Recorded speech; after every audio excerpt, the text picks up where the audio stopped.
So here we are on the day where junior doctors begin a 4-day strike, and the British Medical Association is demanding 35% pay rise. But what does Labour make of all of this? Let's speak now to the Shadow Chief Secretary to the Treasury, Pat McFadden. Good morning to you, Mr McFadden. Your thoughts about these strikes? Good morning.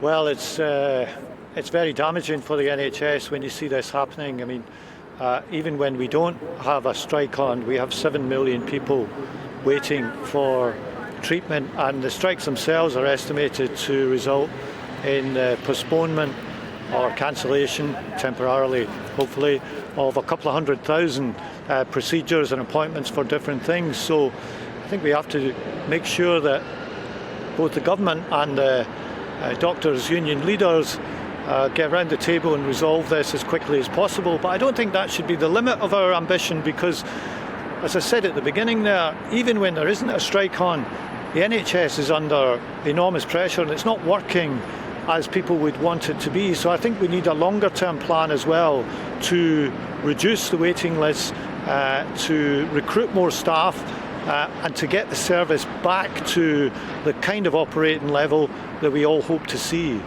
Yes, but on the immediate crisis, the BMA is calling for 35%. The government says that's unreasonable and unaffordable. Do you agree with the government?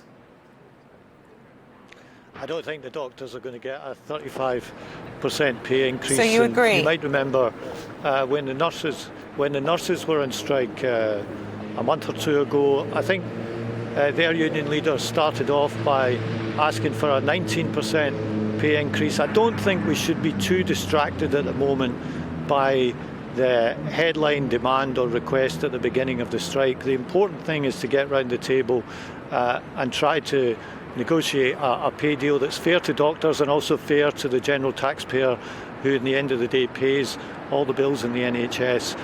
That's what needs to happen, with neither side putting up preconditions or saying we won't talk to you until this happens or that happens, because at the moment there's a standoff, and because of the standoff the patients are suffering. But a great opportunity for you guys, Pat. It's an open goal. Another attack ad on Rishi Sunak then. Well, I would point you to the record we had when we were in government on the NHS. We left office in 2010 with the highest levels of satisfaction in the service's history. At that time, you could get a GP appointment in 48 hours was the target. You'd be lucky if you get one within 2 weeks at the moment. We had far shorter waiting lists and waiting times, and we didn't have all these strikes. Now, I'm not saying we could get back to that situation overnight, because it took time, but we had to fix the NHS before, and if we're lucky enough to be elected to office, we'll fix it again. Disagreeing with you, Pat, but I mean, are you in favour then of these direct ads, these socket to them ads that you're putting out at the moment? Look, the ads punched quite hard, as you implied there, but they do so for a reason. We've had a government that's been in office for 13 years now. Last week we highlighted the record on crime and criminal prosecution, where we're charging at only a quarter of the rate that we were 7 or 8 years ago, and that's causing a real loss of confidence in the criminal justice system. This week we're talking about the rise in mortgage rates, which is hurting a first-time buyer to the tune of about £500 a month compared to a year ago, and part of the cause of that was the enormously irresponsible mini-budget from the Tory party last year.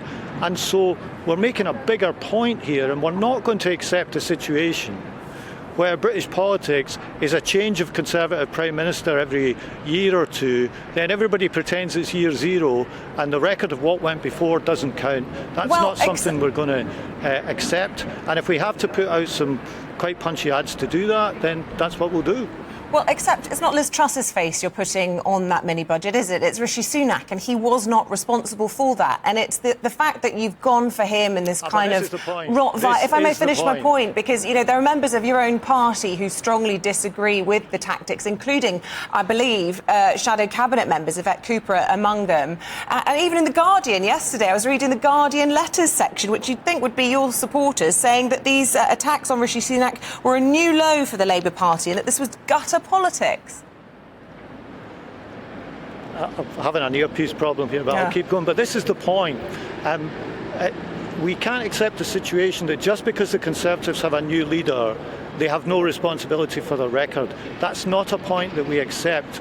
And that's the underlying bigger message here. We've had 4 or 5 Conservative leaders, and I think British politics should have more to offer than simply pretending that we have a new Conservative leader every year or two, and then it's year 0 and nothing that went before counted. To be fair, you made that point. I just want to understand why. It's the same party in power for 13 years.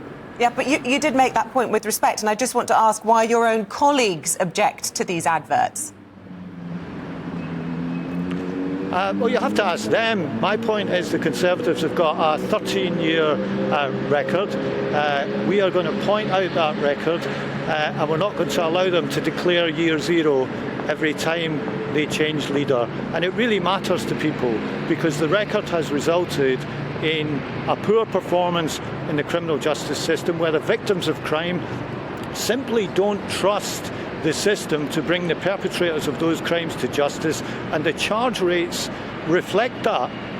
The charge rates are now a quarter of what they were 7 or 8 years ago. And when it comes to the economy, we've got the biggest fall of living standards in living memory this year and last year. That's what the government's own Office for Budget Responsibility has pointed out. Well, Pat, and so people much who are working hard in this country are falling behind their counterparts in other countries. These are legitimate issues for us to point out. I think the country can do better than this.